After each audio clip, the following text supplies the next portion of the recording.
San Grewal. I want to ask you, in the additional agenda, there was that letter from the Mississauga Real Estate Board regarding the land transfer tax. Yeah. Did you read the letter? It was addressed to you. Oh, yeah. What are your thoughts? Like, I heard what you said today in council about.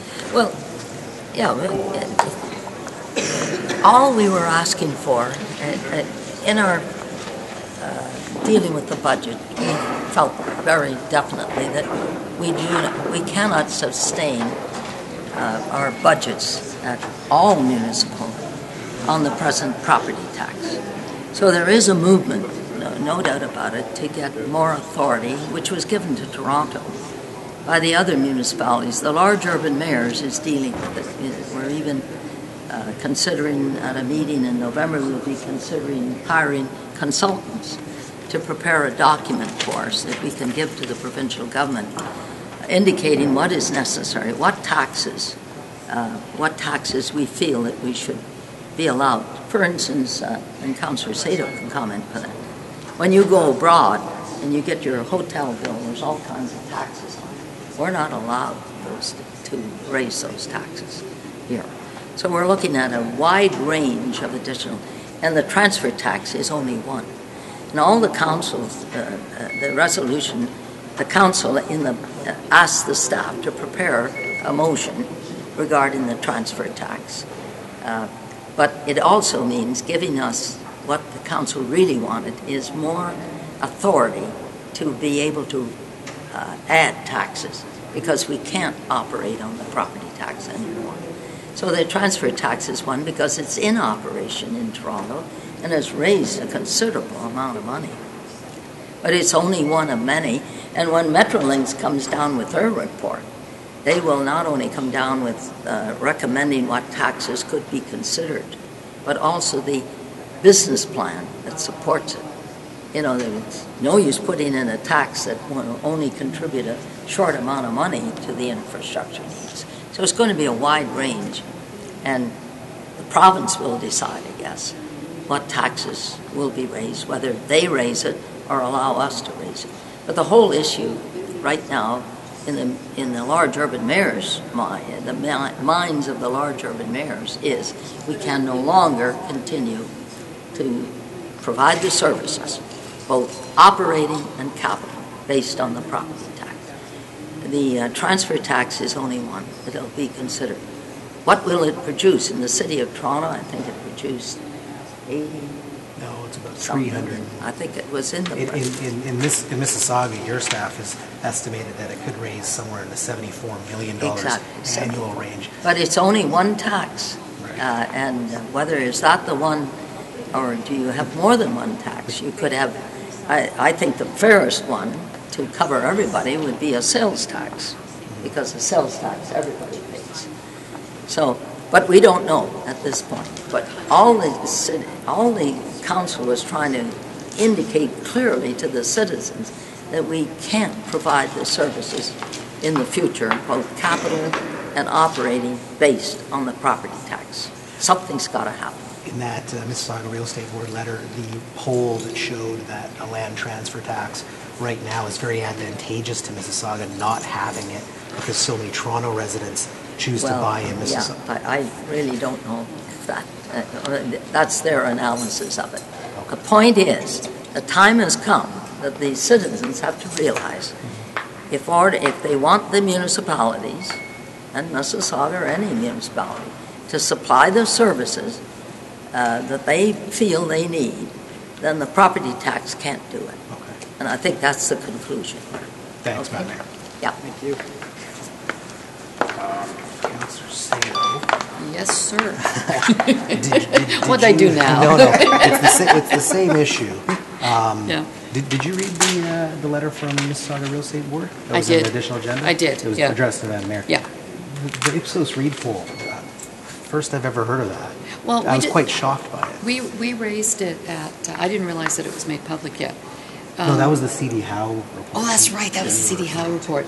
Yeah. No, I read the letter. I have not had a chance to read this other report. Okay. I did read the first one. Right. So I can't comment on the report itself, but no, I mean the real estate board, and we are hearing from many agencies and organizations that they feel that the land transfer tax would be punitive to people buying homes or selling homes. Well, it's really buying homes, not selling, in the city of Mississauga. But as the mayor said, I mean, we are not going to bring in a tax without doing our homework. You know that. We never do things like that. And we would be looking at both the Howe report and this most recent one, and the comments of the real estate board as well, and take a look at it very carefully before we decide whether or not we're going to do that. You know, we wanted to have, just listening to the mayor speaking there, she's right. We wanted to have it as a potential tool in our toolbox, because we need as many options as we can. I mean, if you go to the residents and you say, what would you prefer us to do? Raise your taxes X percent, or tax, a special segment. I think you're going to hear quite a few residents are going to say, well, we don't want our taxes raised. Well, there aren't very many options for us. So, we need to look at as many opportunities as possible for raising funds without going and having to raise taxes by double digits. I mean, we haven't had to go into double digits like other municipalities have, and I hope we never do.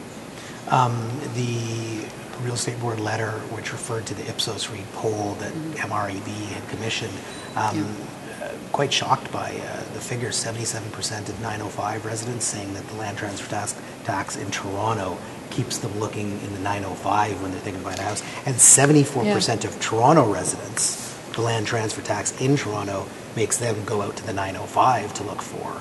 Yeah. That's pretty... You know what, with any poll, I think it depends who you ask, whether the person, we just did our surveys for satisfaction survey for the city, and you could ask 1,000 people a question, and you'd get a certain percentage. You might get 80-90%, as this poll did, are saying this is how we feel. You could go and ask a different 1,000 people, and depending on how you phrase the question, you could get a totally different answer. So polls are good, but you know yourself. I mean, look at the election polls. Are they always accurate? No, not necessarily. Just really quickly, and you can accuse me of putting words in your mouth. When this actually was debated, I will do that. when the staff report came up and it was debated a few weeks ago. Yes. Correct me if I'm wrong. What was your position then? I supported it. Really? That we look at it, that we add it to one of our tools, and that we look at the potential for it. Okay. So no, I was very open on that. I think we cannot ignore any type of funding. We have people come to council during budget committee saying, well, you can't raise taxes, you've got to find another way to pay for the services. So what do? We look at another way, and then everyone jumps up and down and says, no, you can't do that. Well, there aren't that many opportunities. The mayor mentioned the hotel tax. That is coming back in for tourism, and you know that I chair tourism. The province canceled the hotel tax for tourism, the destination funding, and they said, we're going to fund tourism. And we kind of looked at each other and said, yeah, how long is that going to last? Well, it lasted a year, 2 years really. They're now canceling, we're not going to fund tourism anymore, which we knew would happen. So now they're going back to another destination marketing tax in the hotels. It's a voluntary tax. So we don't know whether next year we're going to have any money for promoting tourism or not, because we don't know what's going to happen. There's always that uncertainty. So we're trying to find all of these different tools. And do we like adding taxes on other things? No, of course not. But I guess you have to balance what is the least imposition on the taxpayers as a whole. Councillor Tovey? Yeah, I really want to get in on this. I started this conversation about a year and a half ago. Thanks for the email yesterday, Pat. Thanks for the email yesterday. Oh, not a problem. I appreciate it. And no. You know, you brought up this really is fair an points issue and about good land transfer tax. This is an issue about fairness. The Association of Municipalities of Ontario did a study, and they proved categorically, well, they did a study on who owns infrastructure in Canada. In the 1950s, it was owned equally. The provinces owned about a third of it. The federal government owned about a third of it. Excuse me. And the municipalities owned about a third. So that's how the infrastructure was based. Roads, bridges, culverts, community centers, everything. And now, fast forward to today, The provincial governments, they still own about a third. They own 32% of the infrastructure. Federal government owns 3%. We own 65% of all the infrastructure, which means we have to maintain and replace 65% of the infrastructure. And if you take all the tax dollars, throw them on the table, GST, HST, liquor, cigarettes, property tax, everything, income tax, we get 10 cents on the dollar. That's exactly it, right? So all you have to do is look at the math and go, we get 10 cents, and we have to supply 65 cents on every dollar. Excuse me, I asked staff, if we don't do a land transfer tax, how much would we have to raise property taxes to cover our long-term capital replacement deficit? 30% a year. That's not acceptable. So the federal government owns 3% of the infrastructure, and they get the majority of the money. So the Mississauga Real Estate Board, the letter that was attached on the additional agenda was addressed to Madam Mayor, when it says that the economic advantage right now of not having a land transfer tax, where you get so many residents both from the 905 staying in the 905, buying a second house, a first house, because there's no land transfer tax, and it says 74% of Toronto residents most likely will move to the 905 to avoid the land transfer tax. Do you see an issue with that? Well, when we were fighting the power plant down in Lakeview, and I was reading an awful lot of reports on pollution, there was some groups that were doing really good work on the effects of coal pollution on health. So when I look at a study, I look at what the data is, but I also look at where the funding source came from. So there was one group, and they still operate in Toronto, an environmental group, quote, who was doing some terrific work on research on the effects of coal pollution on health. And when I checked into the funding of that group, 75% of their funding came from the natural gas industry. So I ripped all of those reports up and threw them in the garbage. So I'm always very leery of, if you're going to use data, it's got to be empirical data.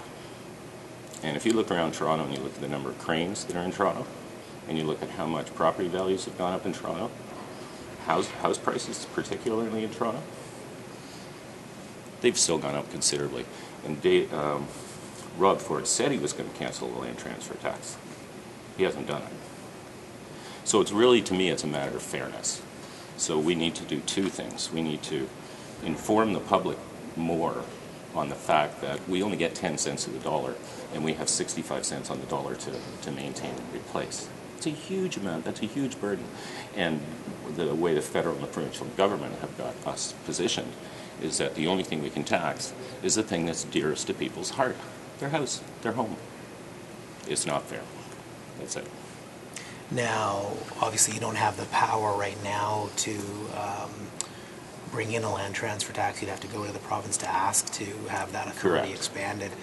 That's something you clearly sound like you're in favor of, at least having that in the toolbox, as some of the councillors I think there's two approaches that we need to take to be prudent. And actually, I'm going to Ottawa on the 26th. They've requested me to present to the Parliamentary Standing Committee on the Environment and Sustainable Communities, of course on the Lakeview site and the Lakeville project that we're doing. And I'm also going to be going and speaking on Parliament Hill with them about this unfairness. So there's two things we need to do. One is we need to request from the province, and all municipalities right across this country need to request from their provinces that we get more tools in the toolbox, whatever those tools may be, and that the federal government in particular starts to really take seriously the fact that if they don't support cities, if cities are not vibrant, the country is not vibrant. If cities are not sustainable, the country is not sustainable. And the federal government's got to get that message, and they've got to start giving us, looking at what is fair. And if you only own 3% of the infrastructure in the country, and you're taking the lion's share of the money, something's wrong. Okay, thanks. Thanks, Councillor. Yeah. Oh boy, this is fun. Thanks, Jeff. Thanks a lot, guys. Hey, take care. All right. Remember, 3% is 65. That's scary. But no, it's a fair point.